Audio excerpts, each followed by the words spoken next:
digital stream across the United Kingdom. And around the world. If you're here in the UK, you can also watch us on your TV screen. GB News is Freeview Channel 236. On Sky, we're Channel 515. 626 on Virgin Media. Just remember, you might need to retune your TV to watch the channel. Yeah, and if you are doing that, find out more about retuning by going to gbnews.uk. Join my show Farage, 7 p.m. till 8 p.m. Monday through Thursday, and there you will get opinion, analysis, debate, and I'll cover stories that nobody else dares to touch. And then for the last 15 minutes, talking pints. We're over a drink. We have a civilized conversation with someone. We very often disagree, but we do it in a grown-up way. Come and join me on Farage.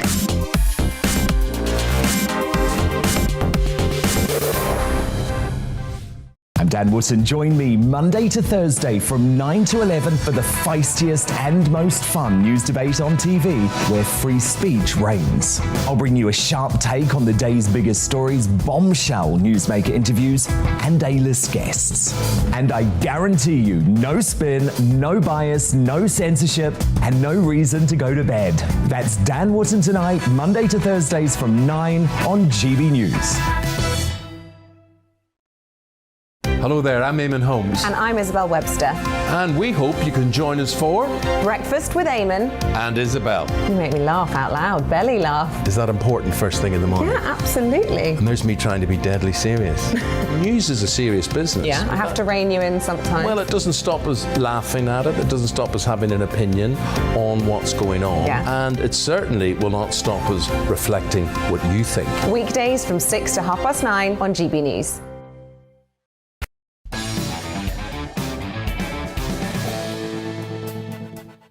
Welcome back to Free Speech Nation. Earlier this week, a man was arrested on suspicion of criminal damage for defacing an Eric Gill sculpture outside BBC Broadcasting House in central London. Eric Gill was posthumously revealed to have had molested his own daughters and the family dog. And given the not guilty verdict of the Colston 4 trial, this has led many to question whether it is now considered acceptable or even legal to tear down any landmark or statue on the basis of subjective judgment. Others feel that we should leave these statues intact rather than attempting to erase history. But is it ever possible to separate the art from the artists? Human rights campaigner Peter Tatchell and historian Ruth Dudley Edwards join me now to discuss this. Thank you both ever so much for joining me tonight. Peter, if I could come to you first, and I want to start with the Colston statue, because this is a very clear-cut case of someone who was not a good human being, someone who was involved in the slave trade, and people took matters into their own hands. Do you support their right to not only take down Colston, but any statues of people who were implicated in the slave trade? Well, of course, in an ideal world, things should be done through due process. And I think the exceptional circumstances in Bristol were that there'd been many attempts and campaigns going back decades to get that Colston statue removed, but the local authorities had failed to do so. So it was the last desperate measure. But normally, I think, it is best if it is done through a proper process. So, for example, in London, the mayor, Sadiq Khan, has got a commission to take a review of statues in London. And that would be a considered, thoughtful, historically accurate assessment of the individuals who are commemorated, and then recommendations would be made. Do you worry, though, that there might be some politicisation within that decision-making process? In other words, the people in power who might get to decide which statues stay and which statues go, that there might be a political angle to that? Well, of course, that is always a potential possibility, but I would hope that any commission report would provide very clear and strong evidence to show why a statue should be removed. And I'm not in favour of just getting rid of the statue. I'm in favour, if the statue is removed, of putting it in a museum with a proper historical explanation that cites both the good and the bad done by that person. So I think, it's not about erasing history, but it's about reassessing it and giving the full historical picture rather than the rather glossed over picture that, for example, Edward Colston enjoyed. Ruth Dudley Edwards, can I come to you now on that point that Peter Tatchell has just made, that really these debates that are being generated at the moment are, if anything, enhancing our understanding of history? What do you make of that? I think it's true that the debates enhance it, but I would leave the statues there because the best way of teaching history to kids is to say, take them around statues. Say, do you know what he did? Do you know what she did? Do you know how complicated they were? Do you know how complicated life is? Do you know that we all have good and bad in us? Do you know that life is messy? And when you start getting on to the artists, I mean, artists are mostly ruffians and rogues and behave astonishingly badly. The notion that you start demanding that a piece of art be made by somebody who is morally upright is just preposterous.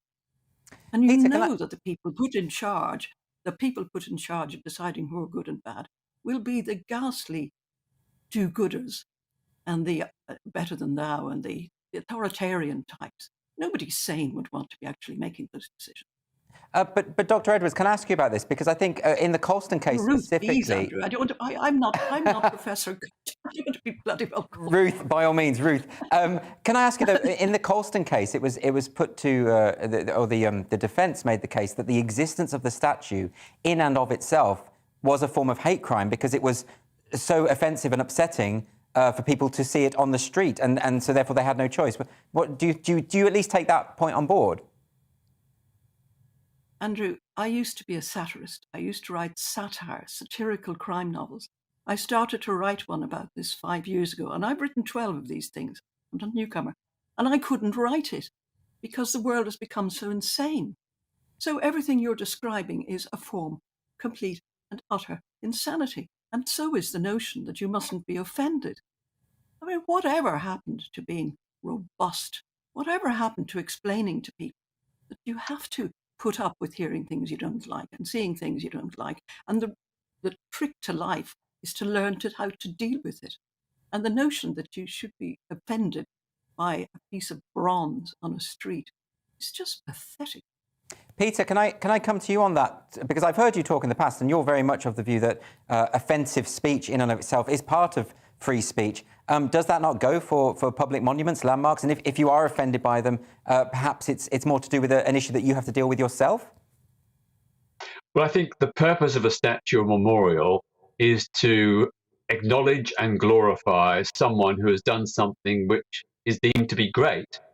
So if that is the case, having a statue to someone who supported the stealing of parents and children from their homes in Africa, taking them across the Atlantic, forcibly making them work, often to death, and sometimes raping them in the process, we cannot glorify and commemorate those people. Those people committed unspeakable crimes. And I think that, we just have to say there are some things that are so bad that no one should have to see that statue. Now, I agree, as I said, the statue should not be melted down. It should be put in a museum, up to call it the Museum of Horrors or something, where the full explanation can be given. But I think you just cannot say that, because the statue is there and because, people ought to be educated about it. The trouble is most people are not educated about it. People go past the Kitchener statue and they forget that he set up concentration camps. He set up concentration camps during the Boer War, and his model of concentration camps was used by the Nazis to intern millions during the Second World War. I don't think anybody should have to see that.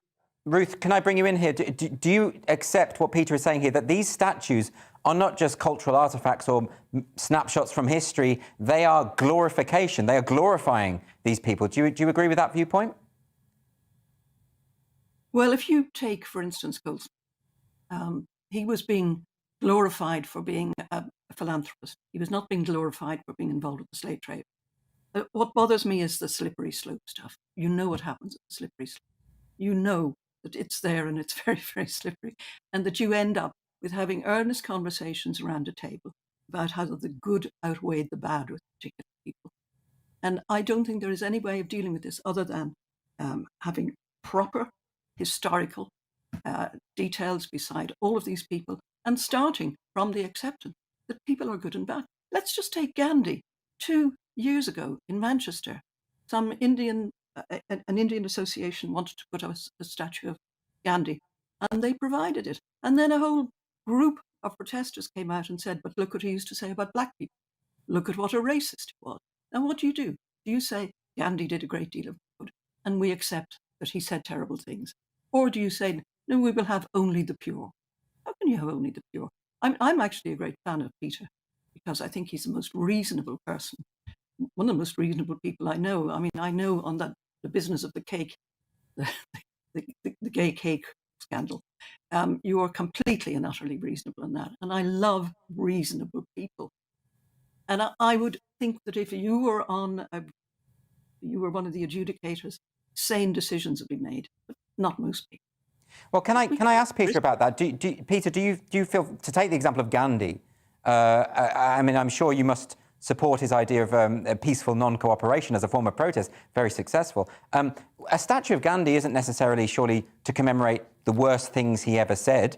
Surely it's about, getting the British out of India, isn't it? Well, Ruth is absolutely right. No one is 100% good or bad. Every hero throughout history has had their imperfections and flaws. I think the question is striking the balance, and in some cases, you will find people like Gandhi who, yes, did make racist comments about black people in South Africa, and that was very, very shameful, but set against the overall achievement of his non-violent, peaceful protest, not only, of course, in India, but he also did work for, people in South Africa under the quasi pre-apartheid era, and that included support for non-white people. Now, I think, looking at Gandhi in the round, I would say a statue of him is okay, but I do think that there needs to be some acknowledgement of his racism. I think when it comes to actual removal of statues, there has to be a very, very serious, grave example or series of examples of wrongs that cause great harm before a statue should be removed. It should not be on the basis that someone did something, at one point in their life, and set that against everything else they may have done that was positive. So it's a very difficult decision, I agree, and there's no easy answer, but I do think there is a way through this, and I hope that when the Mayor of London, for example, comes out with the report, that it will be a carefully calculated one, that it will not be just because someone once said something, 150 years ago, they'll be cast into outer darkness. Put those words in the context of their overall life and achievement. Well, thank you both for joining me today. I'm sorry I could talk about this for hours. It's such a fascinating topic, but we do have to go, unfortunately. Thanks both for joining me on Free Speech Nation. Up next on Free Speech Nation, we have got Brendan O'Neill from Spiked Online, who is joining me to discuss the decision by Marks & Spencer to change the name of midget gems. See you in a moment.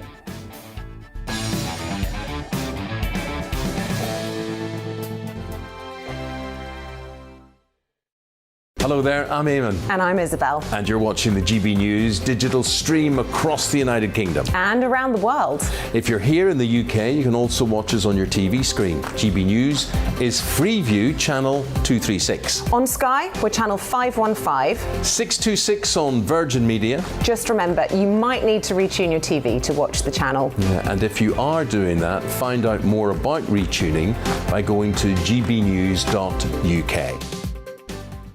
Join my show Farage, 7 p.m. till 8 p.m. Monday through Thursday, and there you will get opinion, analysis, debate, and I'll cover stories that nobody else dares to touch. And then for the last 15 minutes, talking pints. We're over a drink. We have a civilized conversation with someone. We very often disagree, but we do it in a grown-up way. Come and join me on Farage.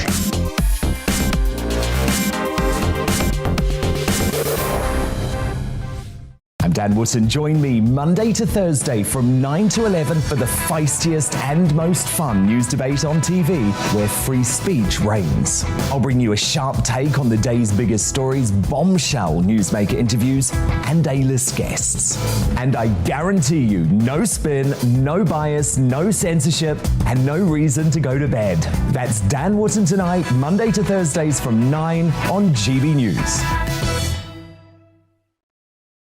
Hello there, I'm Eamon Holmes. And I'm Isabel Webster. And we hope you can join us for Breakfast with Eamon. And Isabel. You make me laugh out loud, belly laugh. Is that important first thing in the morning? Yeah, absolutely. And there's me trying to be deadly serious. News is a serious business. Yeah, I have to rein you in sometimes. Well, it doesn't stop us laughing at it. It doesn't stop us having an opinion on what's going on. Yeah. And it certainly will not stop us reflecting what you think. Weekdays from 6 to 9:30 on GB News.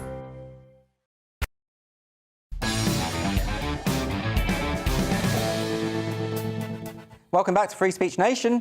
Later in the show, I'm going to be turning agony uncle with the help of my panel, Josh and Abby, to help you deal with your unfiltered dilemmas. So if you've got any problems in life, we are here to help you. Just email us at gbviews@gbnews.uk and we will endeavour to answer all of your problems. Come on, don't be shy. We can help. Now, before I go on to our next interviewee, I just want to talk to my panel a little bit. We were just talking about statues with Peter Tatchell and Ruth Dudley Edwards, and I wanted to ask you specifically about this statue of Eric Gill outside of the BBC Broadcasting House. Eric Gill, artist who, after he died, it was revealed that he had molested members of his family, including his daughters, the family dog, all sorts of sexual deviancy, but the statue is beautiful. It's a statue of Ariel and Prospero from Shakespeare's The Tempest, and a man climbed up there to attack it with a hammer. Do you have any thoughts on this, John? Well, absolutely. First, because you actually sort of mentioned, but you sort of said of Eric Gill. It's not of, that's the thing. No, it's not. From Eric it's Gill. by Eric The Gill. other, the statue of Bristol was of that person. Well, Right, this exactly. is... So the difference here is celebrating someone's life, celebrating someone's art. Yes. Celebrate, the differentiating between the two here. I would actually push back on the idea of celebration at all, insofar as I don't see a work of art as celebrating the artist. Well, it just exists. I see it as a separate thing from the artist. I see it as unrelated to the artist. I don't think that statue ever molested anyone, and I don't think the statue should be destroyed on the basis of the creator. Am I wrong? No. Not wrong at all. I think if you judge people by their moral, however deviant they are, I mean, most art wouldn't exist. It wouldn't. I mean, There's so many deviant There'd be a artists. wasteland. Yeah. I mean, look at all the Greek, people, the Greek statues and Yeah. That sort of time. It'd be like, I mean, they were up to all sorts. I mean, I'm not defending, by the way, anything to do with dogs. No. Look, well, absolutely not. No one's defending the action. Like, This is the point. No one's defending the actions. No one's defending the actions, right? But similarly with the Colston case, I don't know anyone who would defend the slave trade. That person doesn't exist in this country, right? No. Or if they do, they're in fringe nutcases, Very right? fringe, So the debate really isn't about that. It's about what is the statue for? And I'm not convinced that the statue of Colston is celebratory anymore. I think it was at one point. I think now it's a historical monument which has got nothing to do with him, really. But Yes. maybe that's... I can understand the strength of feeling, but... He was just, and the fact that they've been sort of led off, essentially dragging a statue into the river does set precedent. Well, you do wonder, why did this person choose this week to attack Eric Gill? You don't think it went through his mind? Yeah, well, now maybe it's right. And also the video footage of it is hilarious. The police are just standing around. This guy's just destroying this art. And they're just standing around. No one's trying to stop him. No one's trying to get him. Yeah. It's unbelievable. He's up a ladder. It's like some mothers do have them. And he's up the ladder, Betty, as he's chipping away. It is fascinating. And it's Shakespeare. It's Ariel and Prospero. It's like it represents our greatest writer. We're seeing an image of it there, and it is a beautiful statue, and it's slightly dodgy statue, to be fair. Well, no, looking at it there. Well, no, I mean that's your interpretation, Josh. This is just with what we know about Eric Gill now. This is Prospero and a sprite, Ariel, and I think it is a very accomplished statue. And anyway, listen, we do have to move on because I want to talk about midget gems. As always. Of course. I'm hungry now. Well, aren't we all? Supermarket Marks and Spencer's, they've announced earlier this week they will be rebranding the sweet midget gems, and they will now be calling them mini gems. Some have seen the word midget as hateful, as a form of hate speech. Abby clearly doesn't agree. And that's offensive, and perhaps offensive to those with dwarfism, but others have suggested that this is a needless change, given that the intention was never to offend. So let's bring in now Brendan O'Neill from Spiked Online, who's joining me to discuss this issue. Hello, Brendan. Thanks for joining me today. Oh, we might have lost Brendan O'Neill, in which case we're going to go to Josh Howie. Oh, no. I'm being told they do. Brendan, are you there? I'm here. Are you there? Oh, I'm here. Don't you worry, Brendan. I'm here. You have any thoughts on midget gems?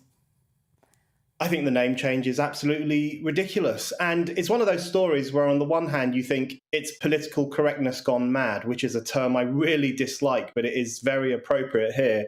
But on the other hand, it does tell us something about the times we live in, and especially the way in which words are continually being taken out of their context. The use of the word midget in Midget Gems is not a term of abuse. It's not designed to hurt people with dwarfism. No one has ever bought a packet of Midget Gems and thought, right, I better go out and insult a short person. That just doesn't happen. So we have this failure these days to look at words within the context in which they're being used, and instead we think that words have the same power in all situations. That's complete nonsense. There was nothing wrong with Midget Gems, and they shouldn't have been renamed. Isn't that fascinating? I mean, you're suggesting there that people are not incited to acts of bigotry by sweets and confectionery, which I think is a fair point. And this is happening all the time, isn't it? This idea that a lot of activists invest language with so much power that it's completely devoid of context. Context doesn't matter whatsoever. It's a word. It's a word that, I mean, to give you an example, To Kill a Mockingbird has been removed from various schools and various libraries because of its use of racial slurs. But the novel is using those racial slurs in order to evoke a racist era. It is attacking racism. In the context, if you remove the racial slurs, then it's less of an anti-racist novel. Exactly. And that's a classic example of not being able to appreciate the way in which words are used, the reason they're being used. And, you know, the N word, for example, which is used in To Kill a Mockingbird, if you saw someone shouting that in the street at a person of color, you would be horrified. You would intervene. You would do something about it. That would be a really despicable act. But if you read it in Harper Lee's classic novel, which is an anti-racist novel, it has a completely different feeling and a completely different meaning. And political correctness always forces us to erase the differences between use of language and to see them as the same in all situations. But, you know, with Midget Gems, you think to yourself, what is next? You know, ginger nuts, blackjacks, the sweets blackjacks, I don't know if they still exist. Or, you know, crackers. Cracker is a term of abuse for white people. Should I feel offended when I see rows and rows of crackers in supermarkets?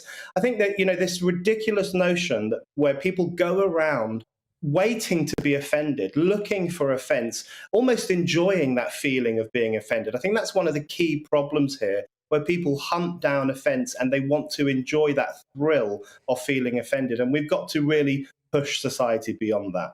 So that's a really interesting point, is that I'm not so sure that anyone was ever offended by Midget Gems. I don't know if they were inundated with angry emails from shorter people saying they're upset. It sounds to me like someone's being offended on someone else's behalf here. Do you think I'm wrong about that?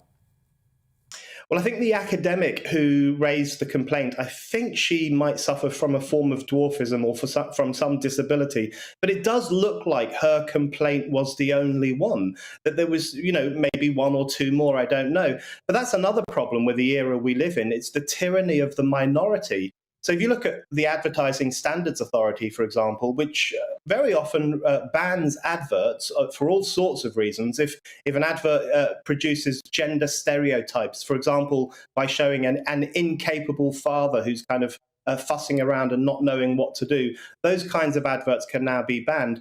And often adverts are banned on the basis of 7 or 8 or 9 complaints to the Advertising Standards Authority. So all of us are being held hostage by the easily offended, who thankfully are still a bit of a minority in this country. And that tyranny of the minority means that this is not only crazy and censorious, it's also very anti-democratic. It also feels a little bit to me like it's just based on this complete mistrust of humanity, this idea that if people watch adverts where there's an inept father or a mother with a pram, they will suddenly go away and think, well, that's the way families ought to be. The mother does this and the father does this, and that if they see a packet of Midget Gems, they'll go out and start abusing shorter people. And then it's the idea that language has an automatic kind of effect on this malleable group that are known as the great unwashed, and that they just react on cue to the language that they hear in the public space and in mass media. That's been discredited, though, hasn't it, that idea? Yeah, media effects has been discredited many times over the past few decades. Lots of studies have shown that it just isn't true that films and adverts and books and everything else warp our minds in a very straightforward way. That just doesn't happen.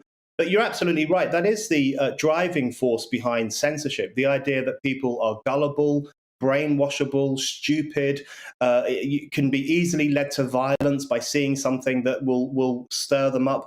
That's been the argument for censorship for centuries, in fact, right back to the idea that heresy would pollute men's souls, and therefore the heretic had to be silenced and killed, right through to the modern era, where we're told that if a certain advert goes out or if a certain pop song is released, it will stir people to have hateful, violent thoughts.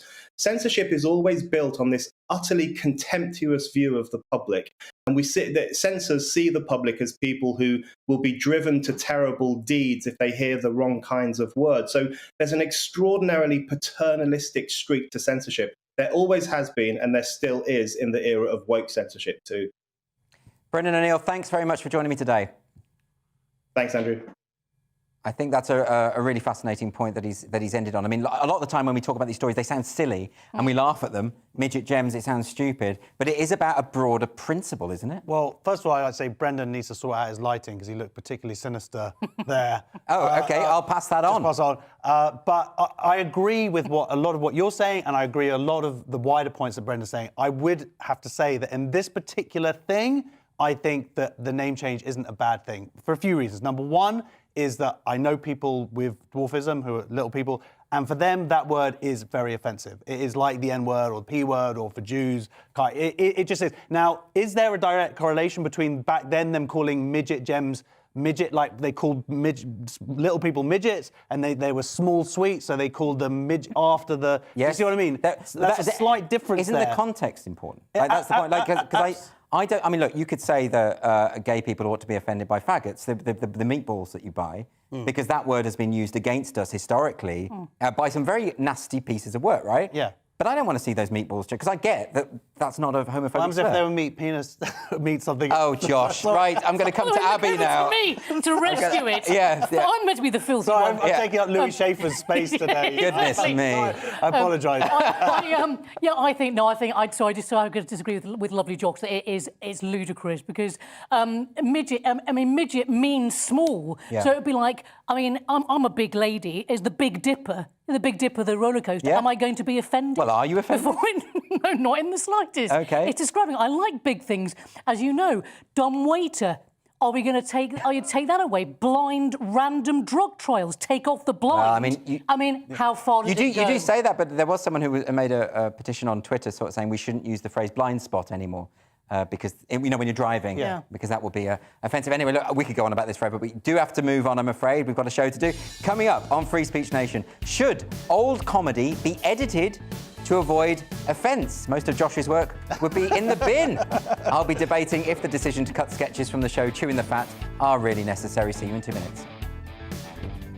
Looking ahead to tomorrow's weather, and the UK is looking like a dry, bright and cold start for many, with a widespread frost. Let's home in on the detail. The southwest of England will start dry and sunny with light winds on Monday, but it'll also be a cold start with frost for many, especially in the east. Low cloud, mist and fog at first in the southeast, but brighter further north and in the west. Monday morning starting cold and frosty across Wales as well. Light winds and plenty of crisp winter sunshine on offer. And the northwest also starting the day dry, but there will be low cloud and hill fog over some of the higher ground, especially around Greater Manchester, and a very chilly start as well. Cloud creeping in over parts of the Pennines in the northeast, while it will be brighter towards the coast. A cold start, very dry and also frosty. Scotland starting Monday morning with cloud in the north and the west, with brighter and colder conditions in the south and east. Dry though for most. Plenty of crisp winter sunshine for Northern Ireland, and light winds too. A cold start for the morning, a widespread ground frost as well. And a dry morning following for all, with the early mist and fog slowly clearing to leave plenty of winter sunshine. And that's how the weather's shaping up tomorrow morning.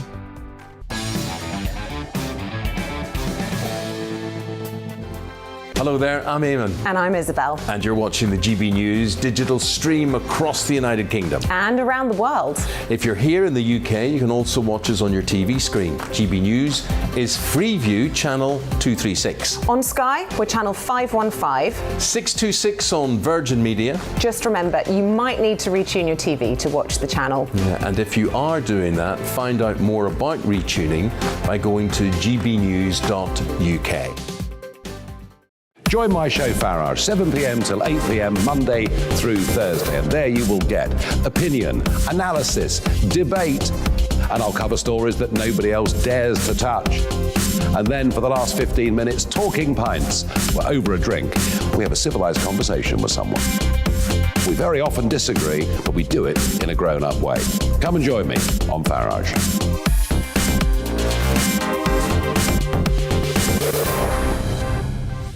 I'm Dan Wootton. Join me Monday to Thursday from 9 to 11 for the feistiest and most fun news debate on TV, where free speech reigns. I'll bring you a sharp take on the day's biggest stories, bombshell newsmaker interviews, and A-list guests. And I guarantee you, no spin, no bias, no censorship, and no reason to go to bed. That's Dan Wootton tonight, Monday to Thursdays from 9 on GB News. Hello there, I'm Eamon Holmes. And I'm Isabel Webster. And we hope you can join us for Breakfast with Eamon. And Isabel. You make me laugh out loud, belly laugh. Is that important first thing in the morning? Yeah, absolutely. And there's me trying to be deadly serious. News is a serious business. Yeah, I have to rein you in sometimes. Well, it doesn't stop us laughing at it. It doesn't stop us having an opinion on what's going on. Yeah. And it certainly will not stop us reflecting what you think. Weekdays from 6 to 9:30 on GB News.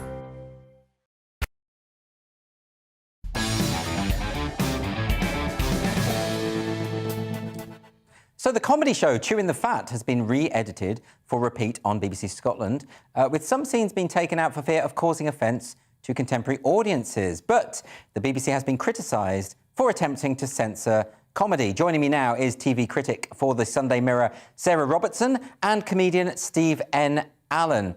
Sarah, can I come to you first? Why do you think this is a problem? If something is going to upset viewers, and it wouldn't have upset them 15, 20 years ago, is it really such a big deal to make these modifications?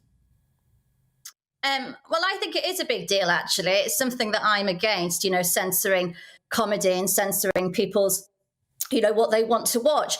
If people are going to be offended, if they don't want to watch something, they don't have to. That's the simple thing. They don't have to put it on. And Scottish people must have a good sense of humour.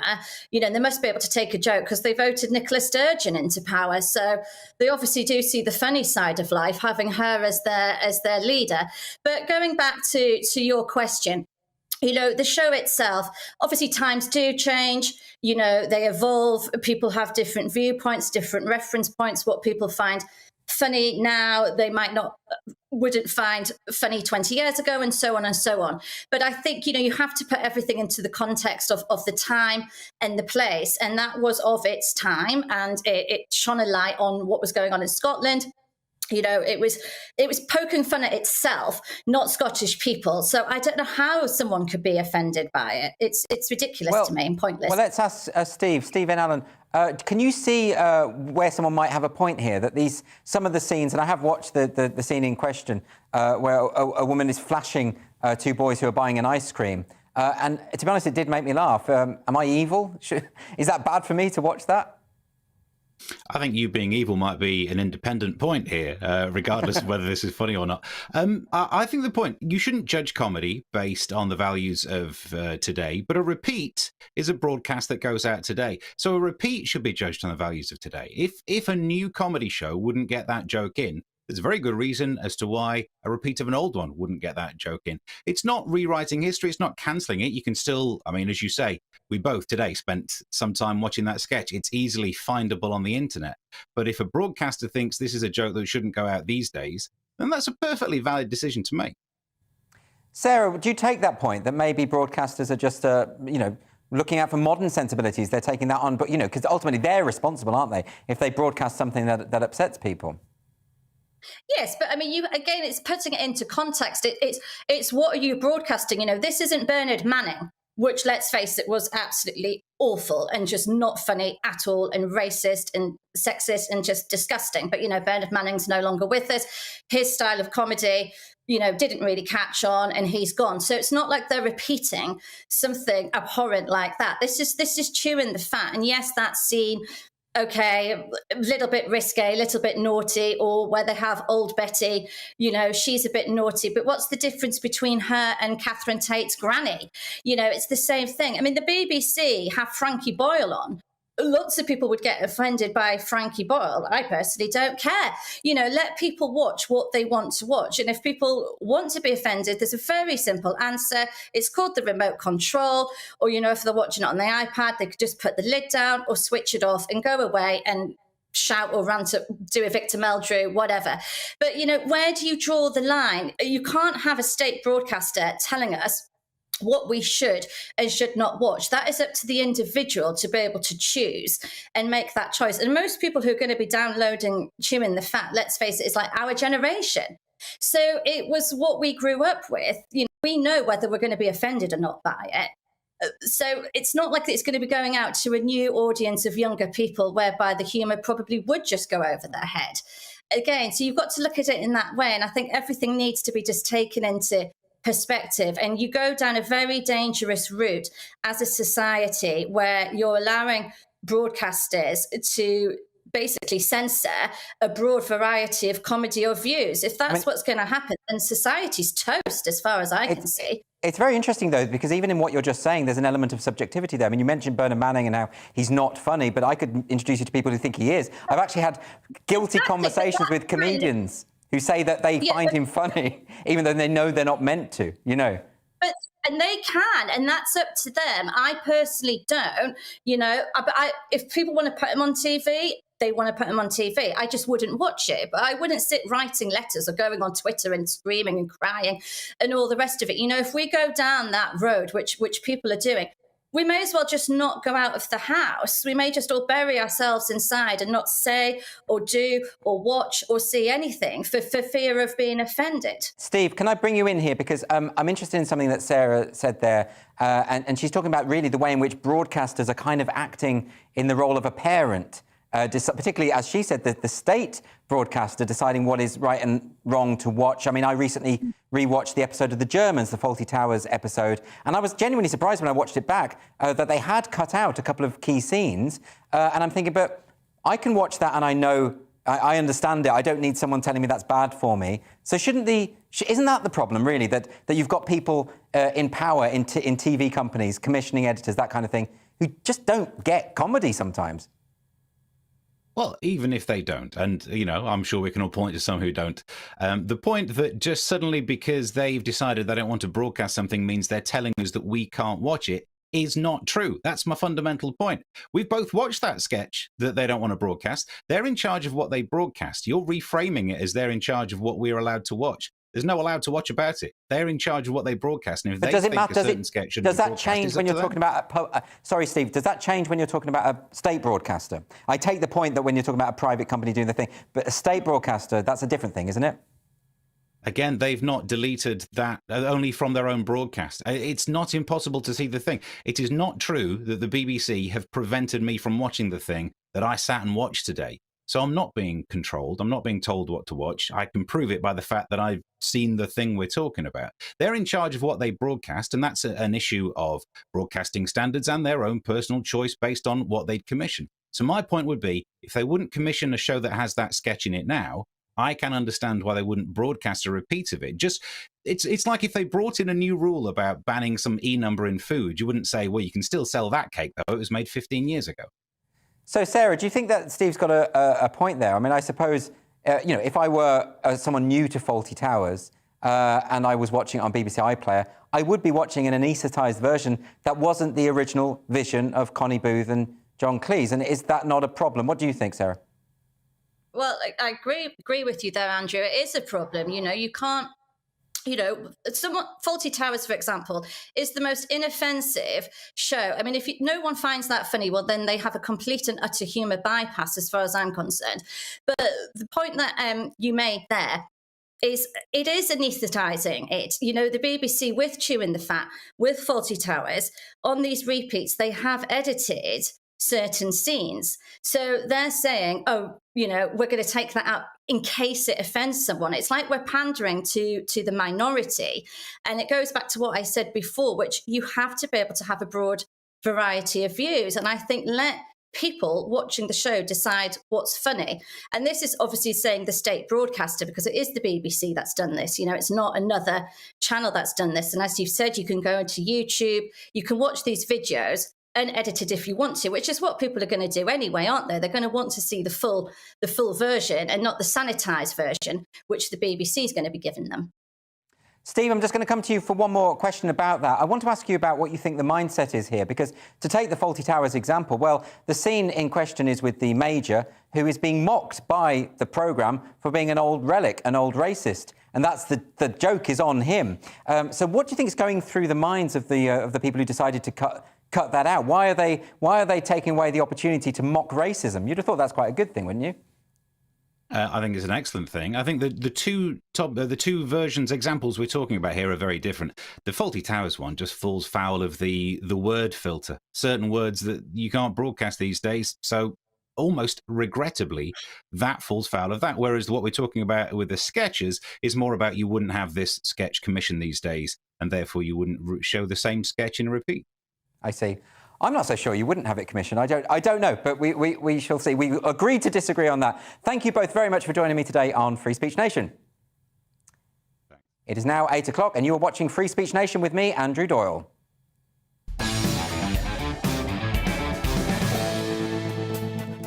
My panel today, I've got comedians Abby Roberts and Josh Harry. They're going to be with me till 9 p.m. I want to ask you both firstly about that question. Do you think we should be cutting? I saw this clip from Chewing the Fat, and it's, you know, this ice cream. These two boys come up and ask for, let's say, a filthy request from the ice cream vendor. She complies. It's so preposterous and ridiculous that it's funny. It's, you know, I don't think it's endorsing flashing. I don't think it's endorsing that kind of thing. I think it's a comedy sketch. I mean, and I mean, Steve made the point that he thought that wouldn't be commissioned today, but I did see a similar kind of sketch in a pilot that was only made a few years ago. I'm just not so sure that's right. What do you think, Josh? Yeah, I mean, I get angry whenever the Fawlty Towers being edited gets brought up, because why? Because it's, you know, one of the greatest, if not the greatest sitcom of all time, and it should exist as an historical document, untouched. I'm not saying that every part of it, the use of those words is palatable to say, but they should be left as they are, and maybe there has to be just the fact that they exist and things have moved on is enough. Well, I found it annoying because I was watching it on the BBC and I thought, OK, so now if I want to watch the full episode, I have to buy an old DVD, a physical copy, in order to prevent... And that concerns me, because if all streaming services start cutting, as they've been cutting Little Britain, The Mighty Boosh, League of Gentlemen, does that mean we all better get hold of physical copies? Is that... Do you know the phrase that I noticed Steve use a lot these days, which worries me? There's a sort of... Why? Because I'll tell you why. I mean, I grew up, my dad loved Mel Brooks movies. Yeah. So Blazing Saddles, you know, all of them, Frankenstein. Loved all those movies. Peter Sellers, I mean, Pete and Dud, the most obscene stuff. Yeah, exactly. Eddie Murphy, you know, when I was a bit older. But so all that stuff. My nephew now loves Little Britain. Yeah. Come Fly With Me. He's not a monster. He won't be, and what I really object to is that people think that if you watch, that comedy is somehow sort of will then taint you exactly and turn you into the moral direction that's objectionable. Actually, the freer comedy is, the better for society as a whole. I believe. Yeah, exactly. I mean, a comedy episode isn't a teacher teaching you about morality. But anyway, it's an interesting conversation. Let's move on to another story. This one is about Enid Blyton's Magic Faraway Tree, which is a series of books that Blyton wrote, being rewritten again in accordance with modern sensibilities. So this is a new version by Jacqueline, I think Jacqueline Wilson has done this. It's the offensive children names have been changed before, but now the story is being changed to have what they've described in the paper as a woke, gender-neutral rewrite. And the children of the novel are going to be educated about gender equality after the girls help with domestic chores. So this is an interesting one. So Jacqueline Wilson adding a new book to the series. This is about gender equality, this lesson about gender equality, also changing names, changing words. What do you think of this, Josh?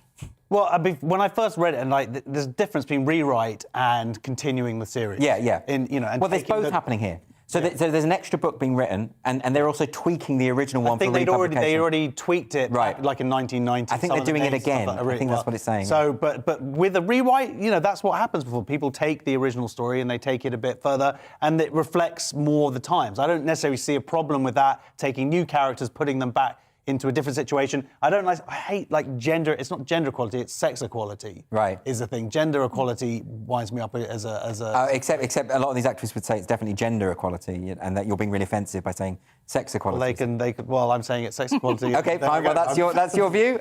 Read my children's book, all about it. Yeah. What do you think? I agree with George entirely. I what are some of the names? Like, why are they being changed? Like, is it in Moonface? Moonface and Silky? I think Moonface and Silky. They're saying the same. They're the same. Oh, they're the same. And I don't want to guess what the other names were, but the thing is, they are. We've already done Big Dipper and. Yeah, but they are from a different time. They are, this is the thing. It is from a different. The thing is, as someone who has taught before, it's perfectly possible to explain to kids. Yeah. The representation in this book is from a different time when people thought different. Actually, kids get this immediately. They get it. Yeah. They understand that. But then I sort of think to myself, well, then if you rewrite stuff, the problem is it may not be as good as the original. Well, it won't be, will it? Well, of course it will, exactly. I mean, To Kill a Mockingbird. Who's going to rewrite that? Well, I read that to my kids every night, and it's one of their favourite books. To Kill a Mockingbird? Yeah, they love it. Oh, there we go. I have to explain it to them quite. Yeah, and it's so beautifully written, and if you sort of then tamper with the sort of, then you are going through the wormhole. It's very. I find it very boring. This is the point, is that I think it's so fashionable at the moment to do this thing, but it's of its moment. I think in 10 years' time, people are going to be like, oh, let's rewrite the rewritten books. Yes. Because they're really boring and actually really weirdly ideological, and it's very much of this moment. I always think about what future historians are going to make of this moment, because we are going through this weird ideological mania. Yeah. And I just think when that hits children's books and stuff, like you say, reading To Kill a Mockingbird. I mean, like I taught. That was a joke, by the way. I don't read To Kill a Mockingbird to my 4-year-old. No, but you might have a very intelligent 4-year-old. But similarly with Huckleberry Finn, I mean, I've taught Huckleberry Finn, and Huckleberry Finn is a really important book, anti-racist book. When you take out the racist slurs, it suddenly feels like, oh, there wasn't that much of a problem. Why are people worried about? You know what I mean? Like, I think it's part of the power of the book. Yeah, and also, I think you can't have an anti-racist book without the racist slurs. That's the whole point. Well, exactly. Is that you've got to have the dark and the light in great literature. But sensibilities have changed, and it's funny. Even reading like Roald Dahl, which I do read to the kids, but it's so much darker than you think. Great, it should be. Yeah, I mean, it's his books were dark at the time. I remember being terrified of The Witches when I was a very small boy, because it is a terrifying. You know, when the little child gets trapped in the painting and just ages until it dies. I mean, this is absolutely grim. So I think, and people say that Roald Dahl was a terrible person, but of course he was. How else could he produce these perverted masterpieces? Anyway, we're going to go on to another story now. I mean, that I think we could go on endlessly about that issue, because I think it's absolutely fascinating.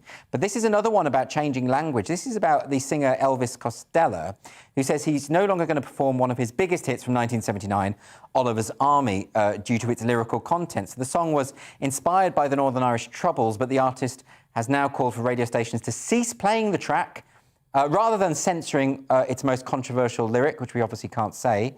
So Oliver's Army was penned after he paid a visit to Belfast. He saw British Army patrols roaming the city. He was reflecting on the fact that wars throughout history have often been mostly at the expense of working class people. They tend to be the ones who take the flak.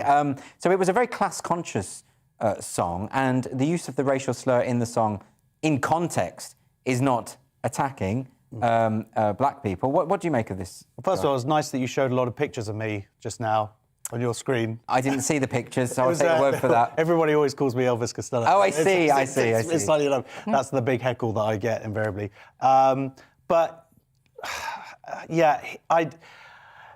what is his original intent? As is always, that's what it goes back to. And he was obviously making a point. Now, whether we can't differentiate what that point is now, that people just hear the word in and of itself, and that's the offensive thing, as opposed to the point that he was trying to make that isn't offensive. I mean, here's one of my concerns about this. So if we do this for every song, every children's book, if we sanitise absolutely everything so that there is no moral ambiguity in literature or anything like this, how are children going to learn about historical context? How are children going to learn that ethical, ideas change over time and you have to put things... What's going to happen there? We're going to end up with a... I mean, I'm praying that there will be a generation... In fact, I know there are younger people who are not into all this. Yeah, they're kind of I suppose we call them reactionary. And that's a good thing. Yeah. Because they're looking at it and going, hang on a minute, this is crazy.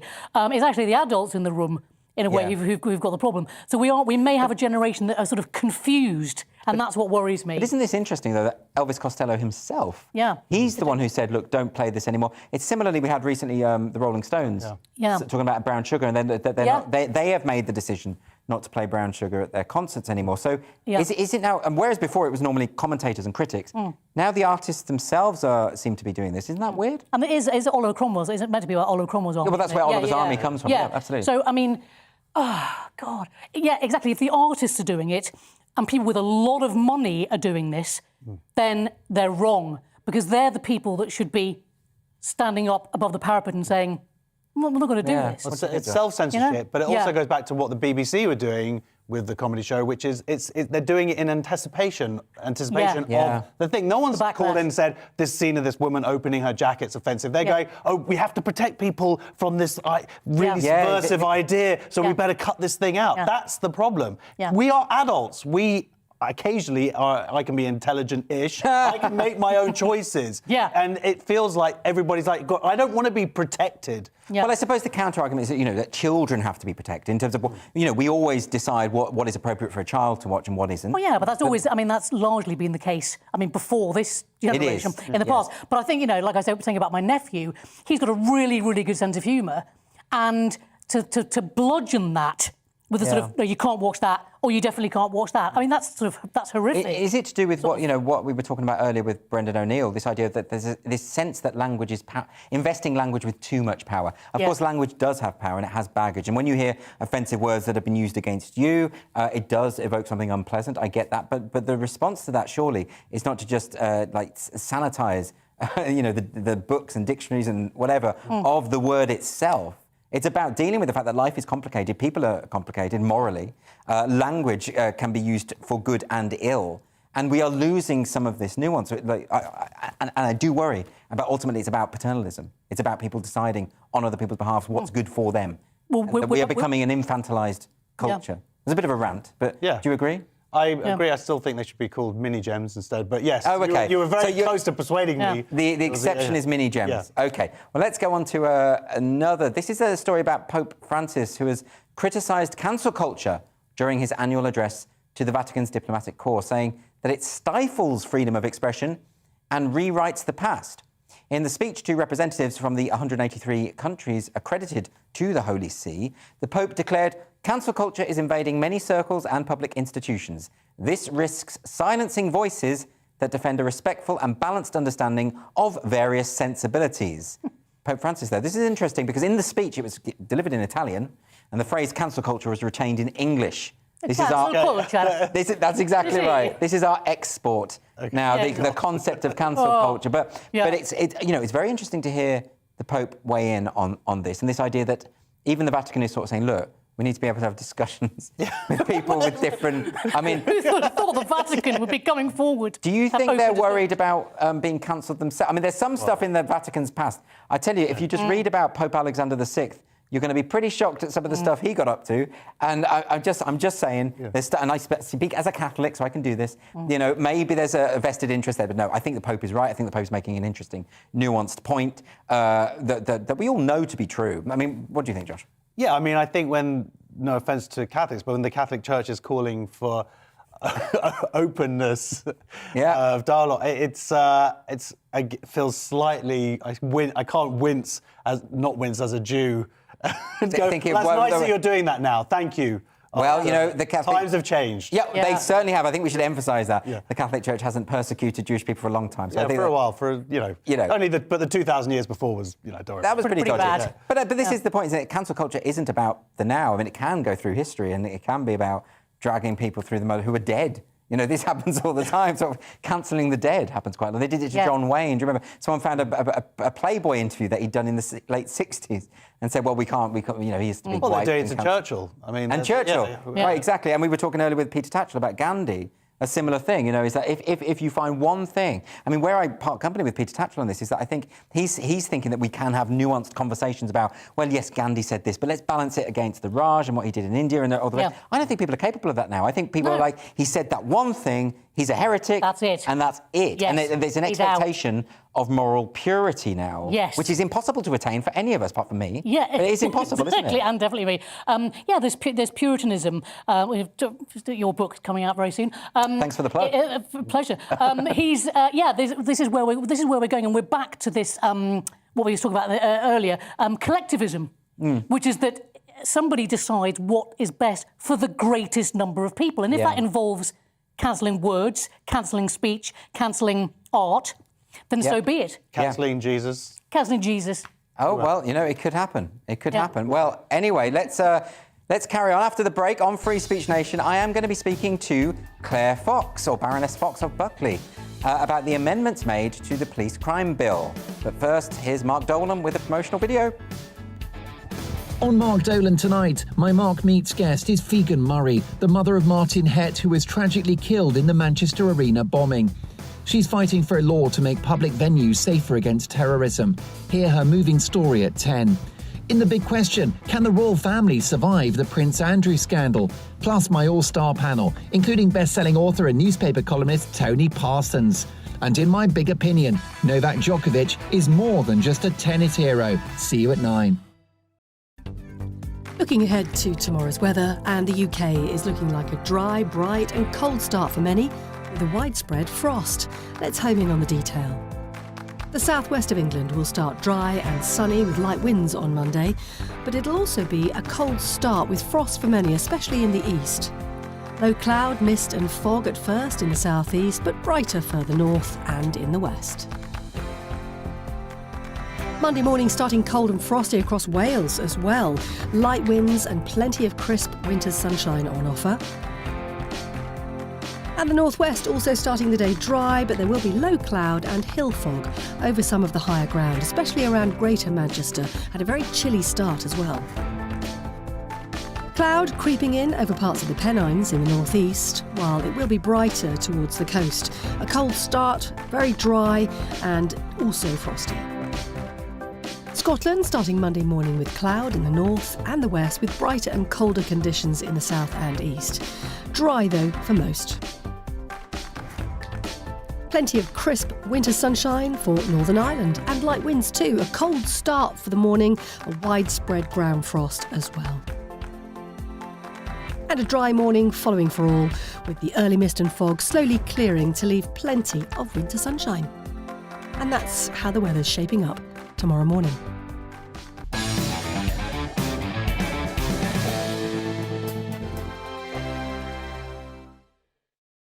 Hello there, I'm Eamon. And I'm Isabel. And you're watching the GB News digital stream across the United Kingdom. And around the world. If you're here in the UK, you can also watch us on your TV screen. GB News is Freeview channel 236. On Sky, we're channel 515. 626 on Virgin Media. Just remember, you might need to retune your TV to watch the channel. Yeah, and if you are doing that, find out more about retuning by going to gbnews.uk. Join my show Farage, 7 p.m. till 8 p.m. Monday through Thursday, and there you will get opinion, analysis, debate, and I'll cover stories that nobody else dares to touch. And then for the last 15 minutes, talking pints. We're over a drink. We have a civilized conversation with someone. We very often disagree, but we do it in a grown-up way. Come and join me on Farage.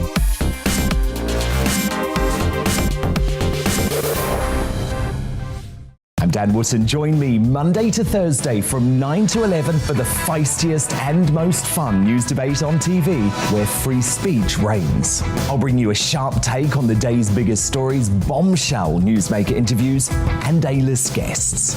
And I guarantee you, no spin, no bias, no censorship, and no reason to go to bed. That's Dan Wootton tonight, Monday to Thursdays from 9 on GB News. Hello there, I'm Eamon Holmes. And I'm Isabel Webster. And we hope you can join us for Breakfast with Eamon and Isabel. You make me laugh out loud, belly laugh. Is that important first thing in the morning? Yeah, absolutely. And there's me trying to be deadly serious. News is a serious business. Yeah, I have to rein you in sometimes. Well, it doesn't stop us laughing at it. It doesn't stop us having an opinion on what's going on. Yeah. And it certainly will not stop us reflecting what you think. Weekdays from 6 to 9:30 on GB News.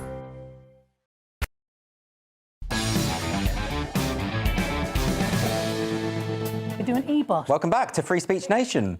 Tomorrow, the House of Lords will be voting on the government's Policing, Crime, Sentencing and Courts Bill. This is a controversial bill that many have argued represents a grave threat to civil liberties. I'm joined now by Claire Fox, also known as Baroness Fox of Buckley, who will be speaking in the Lords tomorrow about this very bill. Claire, thank you for joining me today. Now, of course, the government is trying to clamp down on certain forms of protest. Isn't this just in the wake of Insulate Britain and all the trouble that they caused? I mean, you can see why something needs to be done. I do understand that there's a real popular and public frustration at the very nihilistic forms of protest deployed by the likes of Extinction Rebellion. But sort something out. The amendments that the government originally brought into this bill to basically ban our right to protest were to do with giving the police more power to stop protests based on a noise trigger. Now, I don't know if you've ever come across any Extinction Rebellions, but they can actually be quite quiet. I've been at one. I would not to participate, but I've been at one to report, and they're very civilised. Exactly. Actually. So the issue is not noise. So why have they introduced that noise trigger? And that noise trigger, by the way, is really damaging because it goes to the heart of why you're protesting, which is you have to make your voices heard if you're outside of Parliament or wherever you are. You're trying to make a case, aren't you? So the noise trigger gives the police huge powers, which is very dangerous. And along the way, it says things like that if you go on a protest that is too noisy, you ought to have known it was going to be too noisy, and you can be criminalised for an ought-to-know basis. I mean, this is really draconian and terrible. At the heart of our democracy is freedom to protest, freedom to assembly. This is important stuff. So the reason I'm saying that is because there are plenty of present pieces of legislation, goodness knows, they've got an armoury of legislation that they could use against Extinction Rebellion, against protest they don't want or whatever, if they think that they are actually not protests at all, but actually disrupting everyday life. But I think that we have to be careful because I don't want to get to a point where I'm saying I don't like those protesters, so I want them to be stopped. Because if you look at all of the conditions that are being imposed by amendments at the moment, it will give the police and the Home Secretary enormous power to decide that protest is OK, that protest isn't. And that is disturbing, isn't it? Because particularly if it's a protest against the government. But I mean, if you think back to, after Cable Street and you had the Labour Party pushing through the Public Order Act, that legislation was used against left-wing activists largely throughout the century. So you've got a number of extra things. The government then did this sneaky thing, which is they then brought in some amendments that did actually relate to Extinction Rebellion. They've introduced some proposals to ban things like locking on. Although it's very vague, but it would mean, if you tie yourself to a tree or a motorway or what have you. So that's very specifically about you at least understand that. Yeah. Except in the wake of that, they then bring in these things called, I've got to get this right, Serious Disruption Prevention Orders, SDPOs. And what that means is that you can be a named individual who can be banned from going on any demonstration if you've been on a demonstration twice before and they didn't like your activity. Really? I know, they're exactly.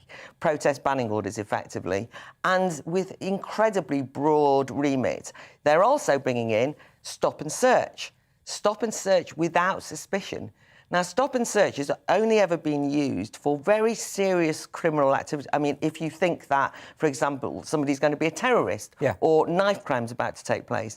But they're now bringing in stop and search for somebody who you might be going on a demonstration, which isn't a criminal activity, remember? No. And even without suspicion. So I really want to urge the viewers to take an interest in what's happening in the House of Lords tomorrow.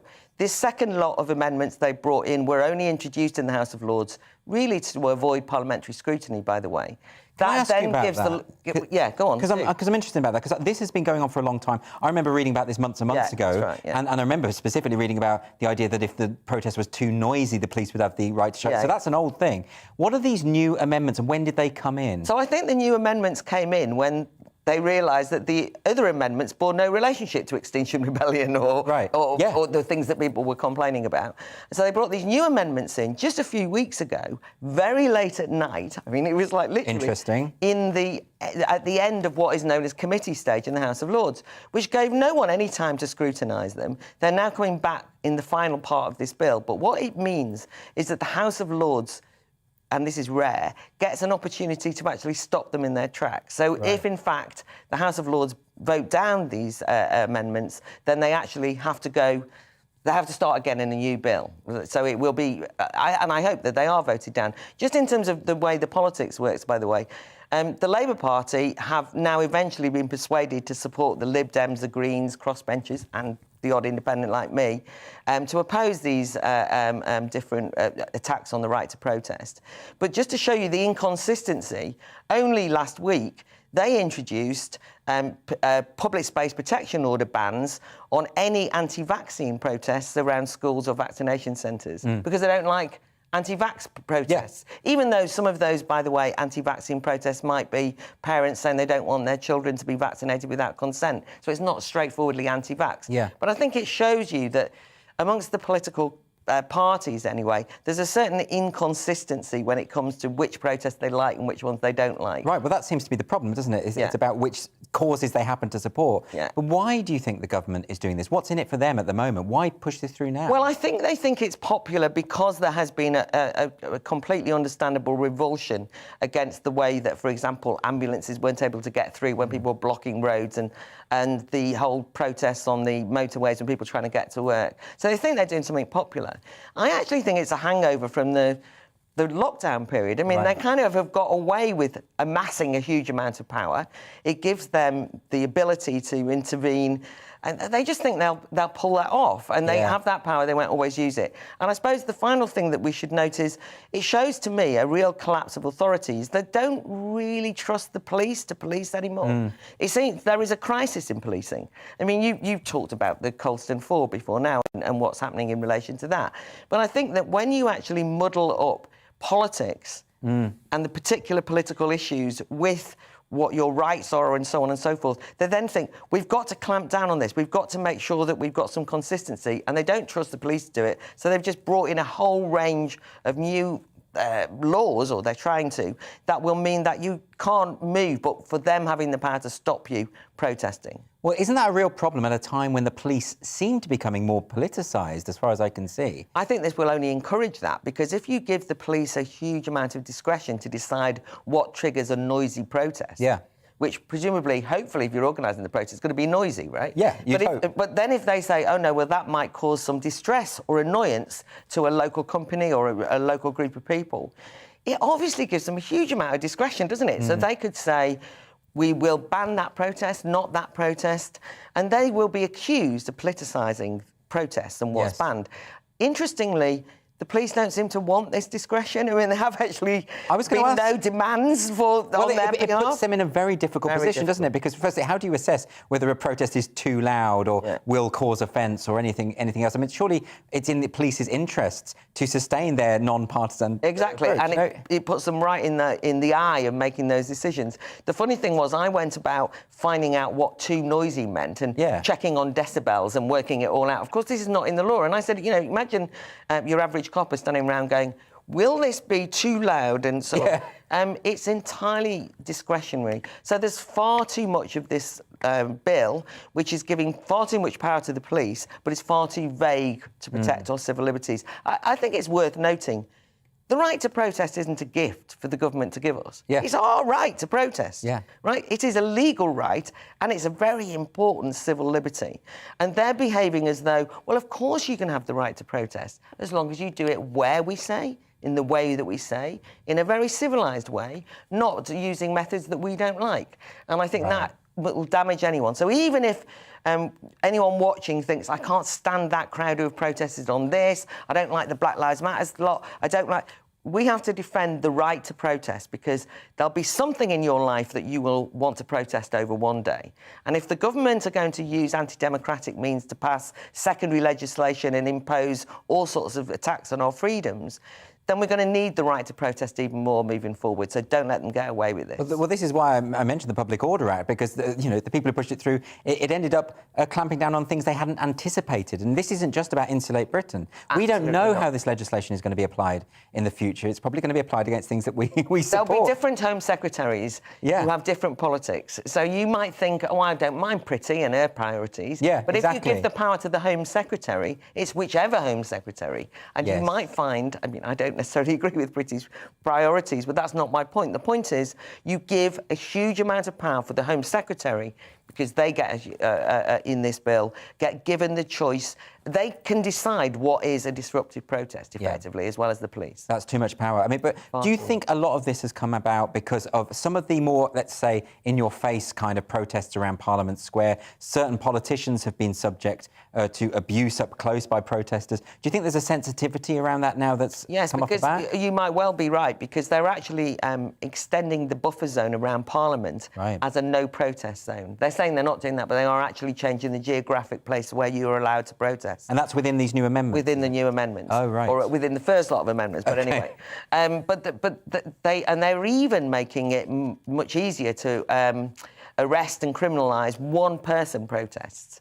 Now, of course, we all know that there are some very loud... I mean, I have been subjected to quite a lot of the kind of Remain-supporting one-man protest bands who scream my name out as I walk past and kind of accuse me because of Brexit and all that stuff. They can be quite loud, then. They're loud, they're irritating, they get on my nerves. Should they be criminalised and arrested? Absolutely not. And politicians need to be able to go about their work without being overly harassed, but they can't protect themselves. I mean, they say, this government, that they think that students are Generation Snowflake if they hide away in safe spaces, but they're trying to create Parliament into a safe space and hide away from the public. Well, isn't the point of protest to be annoying? I know. You're trying to annoy someone. I know. I annoy people and make your case heard. I mean, that is the point. Yes, they're inevitably going to annoy somebody, aren't they? That's why you're protesting. And let's remember that every single protest, or rather, every single civil liberty that we now have, we gained because somebody else protested once, and it will have annoyed somebody. Yes. And the government didn't want to hear the protesters. They didn't want to know about why we should decriminalise homosexuality. They didn't want to know why we should have equal rights for people from different ethnicities. They didn't want the suffragettes to have the women's vote. They didn't want the universal suffrage to happen. Go away, you annoying little plebs, they would think to themselves. We don't want to be annoyed by your noisy protests. But luckily, historically, ordinary people took the opportunity to make loud their protests, and we have gained. So don't let them take away our right to protest, because they use opportunistically just tell you, oh, we're only doing it to get rid of those annoying Extinction Rebellion people. However annoyed you are about them, and they annoy me, I can tell you now, that is not the basis on which we should let them take away our fundamental right to protest. Well, it's very fascinating, and good luck tomorrow in the House of Lords. Watch Parliament TV, of course, not at the expense of GB News. Of course but not. do keep your eye on what's happening in the House of Lords tomorrow. For once, that unelected place is actually important to keep your eye on. Claire Fox, thanks very much for joining me. Still to come on Free Speech Nation, we're going to be taking a look at the stories that have created a storm on social media, and I'll be giving my verdict on your unfiltered dilemmas with the help of my beautiful panel. See you in a minute.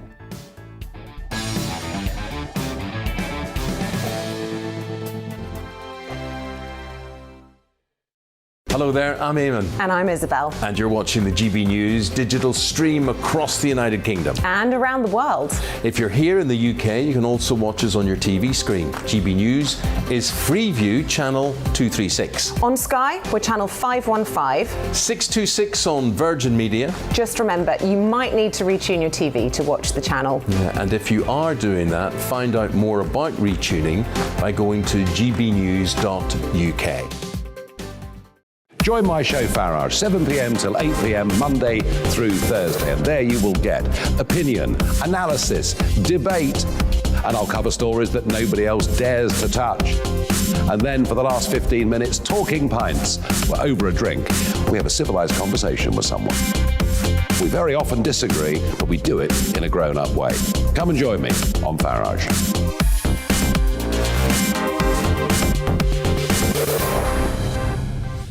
I'm Dan Wootton. Join me Monday to Thursday from 9 to 11 for the feistiest and most fun news debate on TV, where free speech reigns. I'll bring you a sharp take on the day's biggest stories, bombshell newsmaker interviews, and A-list guests.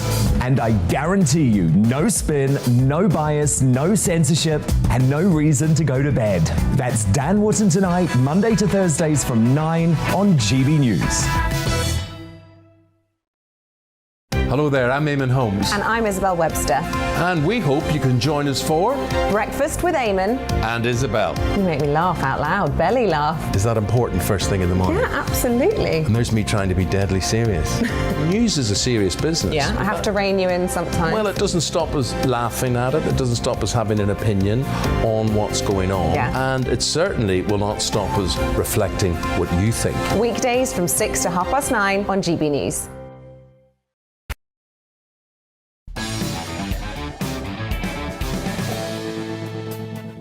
Welcome back to Free Speech Nation. So every week we dedicate this part of the show to the world of social media. Lots of viral videos this week. First up, there's this one that went viral. This is a man attempting to show how different generations react when they get upset. Let's have a look.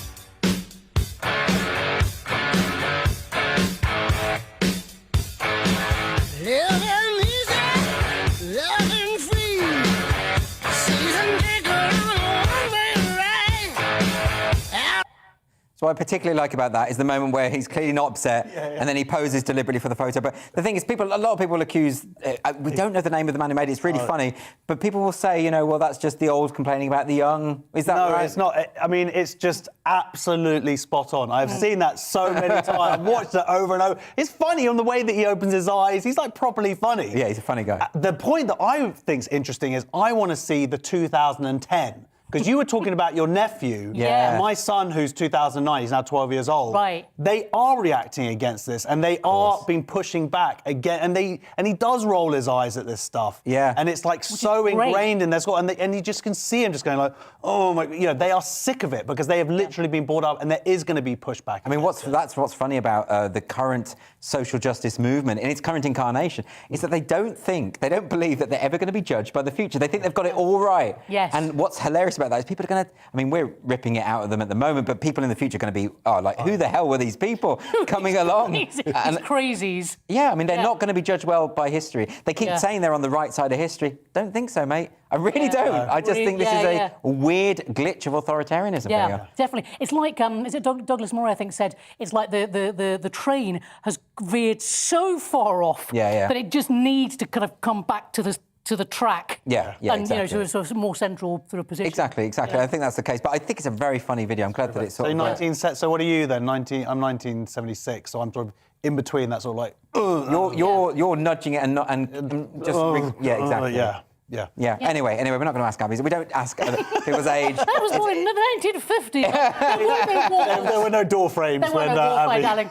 They say never ask at the age of a lady, but I'm not sexist, so I'll ask anyone. Next up, we do have this bizarre moment. Now, I do think this is bizarre. This is when a YouTuber dressed in scrubs to perform a COVID rap to Texas City Hall members and sprayed himself in hand sanitizer. Let's have a look.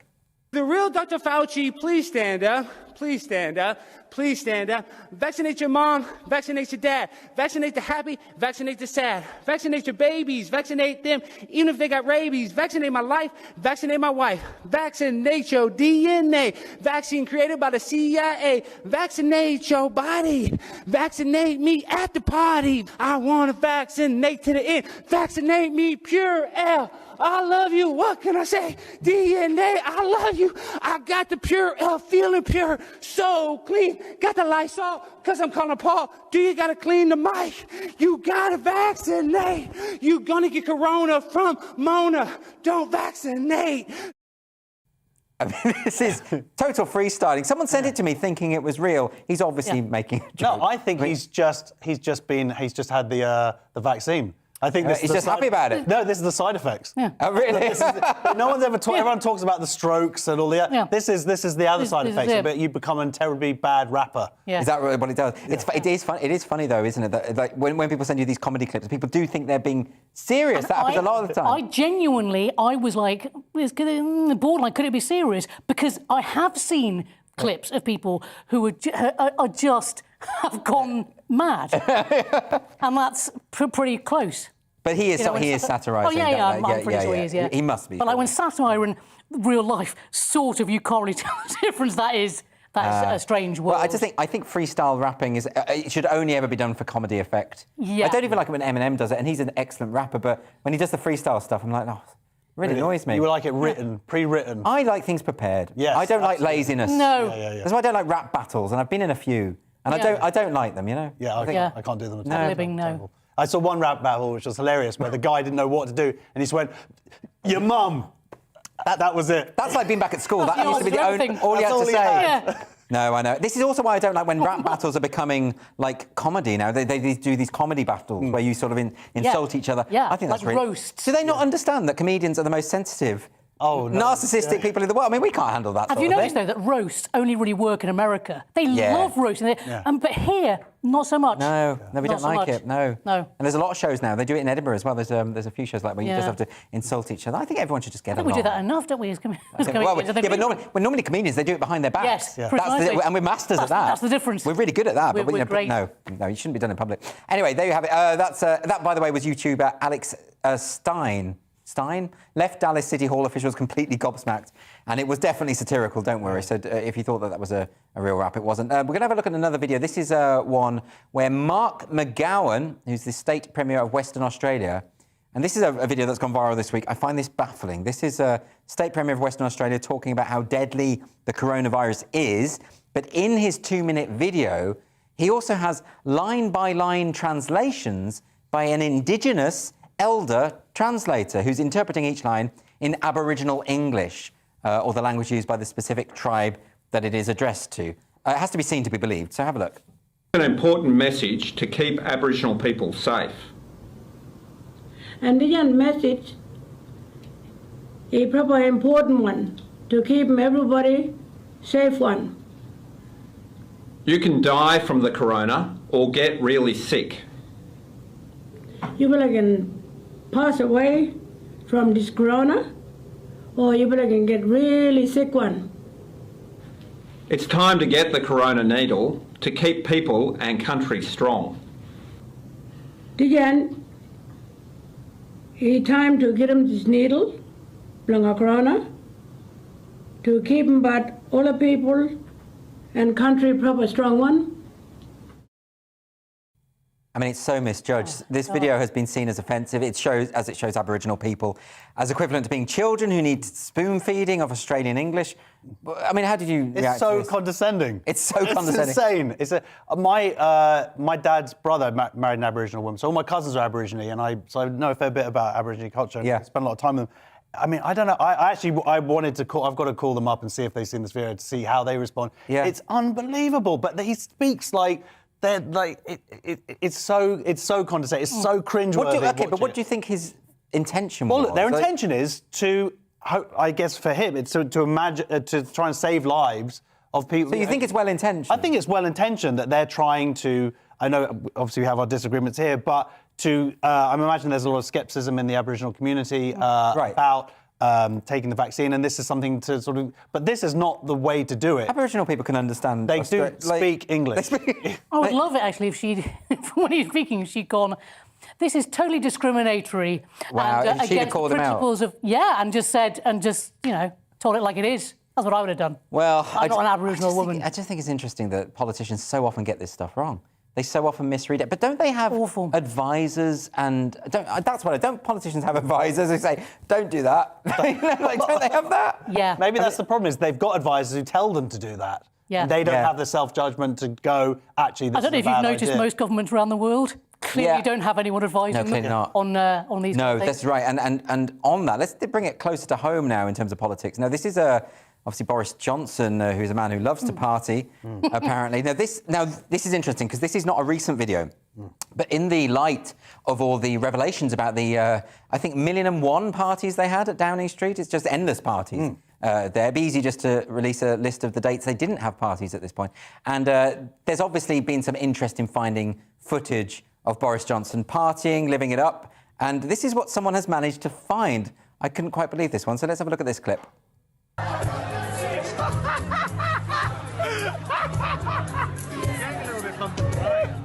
I'm not sure I can tweet any of this.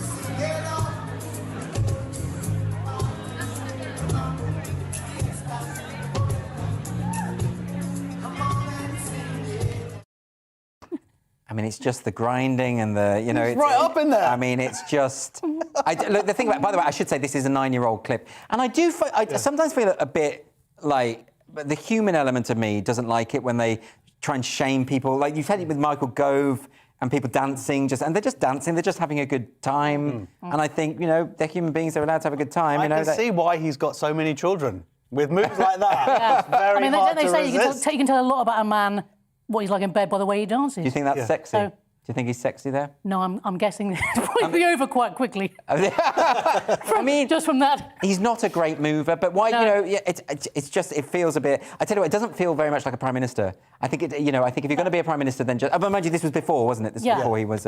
What's the lightsaber? Yeah, is it something? If I missed out on a whole fad, I think there was a Star Wars dance craze that I must have missed. I don't know. Yeah. I mean, I think the fact that, I mean, now we obviously with, you know, justifiably we're angry at Boris Johnson. But back then, I'm like, he's a guy, he's having a dance. You know, it's kind of like everyone else was, you know, why didn't they just all go on the dance floor and have a good time? What do you think about this, about the anger about the Conservative? Because, you know, I mean, you're someone who doesn't believe, you're very sceptical about lockdowns and the rules that they created, by the way. Yes. But don't you, so doesn't part of you think, well, you know, they should have just had the parties. Why not? Oh, absolutely. And also the fact that, in a weird way, the fact that they had the parties and politicians are renowned for being selfish and looking after their own interests, it suggests that they thought the risk was minimal. That's the point, really. I see. So, I mean, everyone should have been having parties, as far as I'm concerned. But does the hypocrisy bother you, though? That the hypocrisy and also the fact that, you know, the bigger picture, which is that people don't if they've got their own self-interest, you know, at heart, they are not going to do risky things like that. But what I found quite interesting, though, is the way that Labour have responded, because they've been very they've obviously used this as an opportunity to go after it, as they would. Yeah. But they were calling for even more severe restrictions. Yes. They were pushing the government, saying, no, these don't go far enough. Yeah, absolutely. So how can they now say, how can they use this in this way? Isn't that annoying? Very. I mean, it's unbelievable. You know what's weird? I think sometimes people forget that when people put things on Twitter or like in the press, it's not a bit of paper that you can burn, or fish paper. It's there forever. So people can literally go, hang on a minute, 6 months ago you said harder, faster, deeper lockdowns. Yes. But now they're saying, it's terrible that this thing happened. And I know we are. There's a lot of backtracking going on. We are talking a lot about the parties at the moment, but they do it keeps getting worse and worse. And you would think sometimes with these sort of stories, people are just going to get bored. But I'm sensing that people are just getting angrier, right? No, and that's what it is, anger, because it isn't just the hypocrisy. I think that the country as a whole hasn't really digested the trauma of that first lockdown. Right. I think it was such a novel thing that people kind of went along with it, but I don't think people have really gotten over like this lost year and how hard it was. And people are homeschooling, people who were alone. Yeah. People have had issues from it that haven't been properly dealt with. And I think that they're coming out now. Yeah. Finally, people are going, wait a minute, that was actually really messed up. Yeah. And to certainly see that these people are having a party whilst people were going through this trauma, I think that makes it doubly worse. Well, there's that, but there's also the kind of insult of Boris Johnson claiming he didn't realise it was a party. It's like, we're not stupid. We're just not stupid. Like, and that is, he's effectively saying you're all thick. Yeah. I can say what I want. I can get away with what I want. I can get away with what I want because I'm posh and I can quote Latin very badly. But he has gotten away with what he wants his whole life. Yeah. So that's worked for him. Yeah, it has worked for himself. I'll tell you the other thing I was going to say. I said to Claire Fox, actually, a few weeks ago before Christmas, is that lockdowns are a Chinese Communist Party measure. So we are copying the Chinese Communist Party. And the 3 weeks, and then it became, another 3 weeks, another 3 weeks. Well, it's so obscene. But it kept going. Yeah. That was the point. Because once you set the precedent, it's much easier, isn't it, to then go, actually, we're going to do it again. But are we feeling a bit more optimistic now, just insofar as, everyone seems to be... I'm hearing overtures from politicians sort of saying, we have to learn to live with... You remember when Theresa May said, we have to learn to live with this, and she was one of the few people saying that in the Conservative Party. Now there's quite a few sort of... Sajid Javid. You know what I mean? We'll have to learn to live with it. Yeah. So this sort of suggests to me that I don't think we're going back to a lot of situations. And it's not just the politicians, it's the newspapers. The narrative is changing. We've got things like The Guardian saying, we've got to live with it, as opposed to just the constant scaremongering. Just lock everyone, literally seal everyone in their houses. That's why I'm cautiously optimistic. Yeah, but what about somewhere like Wales, where you've got Drakeford, who's well, I think there's been a big pushback here. I think he has been caught out. I heard him on Radio 4 the other day when he was sort of basically saying, well, it's because what I did, now we can let it go out early and stuff. It's like, no, I think there's been a massive pushback in Wales against what he did, and I think he's scared, and now he's trying to pass it off like this is a good thing. No, people knew what he did was wrong. He was caught dancing. He danced during the lockdown. So, it's like, why? I mean, I find him a strange one. I mean, well, firstly, I mean, the Sage predictions were so far off, right? And we know that now. But yeah, I heard him talking about. We knew that then, though. That was the insane thing. We knew those predictions were insane as they came out. Everybody knew they were. Total fear-mongering. But now we know that, and if we are interested in the science, and if we are interested in the facts. Can't we just acknowledge that? I heard him talking about how Omicron is just as severe as other variants. No, it isn't. Yes, and it's a blatant lie. When he said that, we knew it wasn't the case. Yes. So I think people are just sick of this idea that politicians could just say what they want and we won't Google it. Yeah. We've got the internet, mate. I've never seen so many, dictatorships in plain sight. It's quite extraordinary. Wales, Scotland, Australia. And they don't want to let it go. They don't want to let it go. Yeah, this is very interesting, especially in terms of what I was talking to Claire about, this idea of like the government using this opportunity to push through draconian legislation. We do have to be vigilant, I think, about this, irrespective of where you stand on the issues. I think it's important. Anyway, look, we're going to move on. This is the part of the show where we do talk through your unfiltered dilemmas. I wouldn't want to miss this out because of the wisdom of Josh Howie and Abby Roberts, who will be able to solve your problems, I'm sure. We've had a couple of messages in from people. This one's from James. Hello, James. James says, I still have 10 days left to take back the rubbish watch my sister bought me for Christmas, but she's expecting me to go around for her birthday drinks on the same day the receipt expires. This sounds like a sitcom plot, and she will almost certainly ask me to show off the cheap tat. How do I get out of this, Josh? You must have been in that situation. Yeah, that's a really, really tricky. I guess it's how much do you actually love your sister? That's the question, isn't it? Maybe less now she's got him this rubbish watch. I mean... And can he pretend that it broke or something like that? That might be better. Take it back, change it for a new watch. Maybe. And be like, oh, this is the watch. Or even pretend that was the original watch. Yeah, that's try and gaslight her. No, that's what they do in that episode of Friends where I think Monica loses an earring and gets an earring that looks similar to the other earring. That my life has basically now just become Friends. I didn't even know it was. Of course I've watched Friends. I'm sure that's where it came from, that idea. Yeah. Let's just do a quick one. This is from Connor. My dog has chosen to go vegan for January, but it's giving him the runs. Should I subtly reintroduce some meat into his diet against his wishes? This isn't true, is it? Because dogs don't choose to go vegan. Oh, I think somebody's having I this don't on. buy I this. think we know the person who's written in. Yes. Dogs don't treat dogs like dogs.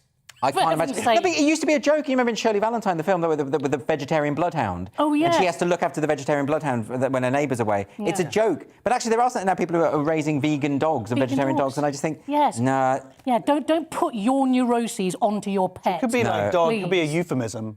Or it could be Kerry's wife talking about Johnson. Let's not go down that. The big dog. Let's not go into that. Let's not go down that route. Listen, everyone, thank you so much for joining us tonight for Free Speech Nation. And this was the week, of course, when activist filmmakers in America decided to announce their new Harry Potter TikTok film, which will obviously never get made because they'll be sued. Microsoft started monitoring our language for any signs of wrongthink, and another public monument got attacked by an activist. Which will be the next to fall, I wonder? I think we should have a sweepstake. Thank you so much to my panel, Josh Howie and Abby Roberts, and my guests, Peter Tatchell, Dr. Ruth Dudley-Edwards, Sarah Robertson, Steve N. Allen and Claire Fox. And most importantly, we are aiming to get our audience back from next week. So if any of you are watching, you want to come and join us in the studio here in London, please go to www.sroaudiences.com. It's right there below me now. Go on there, apply, come and join us here in the studio for Free Speech Nation.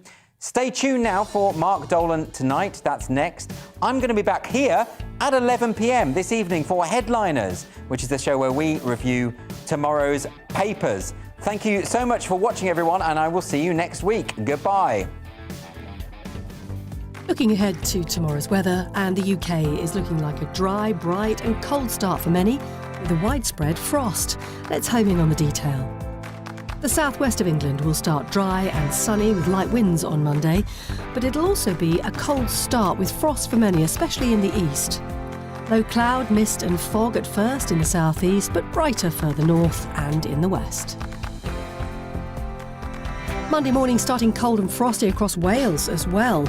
Light winds and plenty of crisp winter sunshine on offer. And the northwest also starting the day dry, but there will be low cloud and hill fog over some of the higher ground, especially around Greater Manchester, and a very chilly start as well. Cloud creeping in over parts of the Pennines in the northeast, while it will be brighter towards the coast. A cold start, very dry and also frosty. Scotland starting Monday morning with cloud in the north and the west, with brighter and colder conditions in the south and east. Dry though for most. Plenty of crisp winter sunshine for Northern Ireland, and light winds too. A cold start for the morning, a widespread ground frost as well. And a dry morning following for all, with the early mist and fog slowly clearing to leave plenty of winter sunshine. And that's how the weather's shaping up tomorrow morning. On Mark Dolan tonight, my Mark Meets guest is Fegan Murray, the mother of Martin Hett, who was tragically killed in the Manchester Arena bombing. She's fighting for a law to make public venues safer against terrorism. Hear her moving story at 10. In the big question, can the royal family survive the Prince Andrew scandal? Plus my all-star panel, including best-selling author and newspaper columnist Tony Parsons. And in my big opinion, Novak Djokovic is more than just a tennis hero. See you at 9.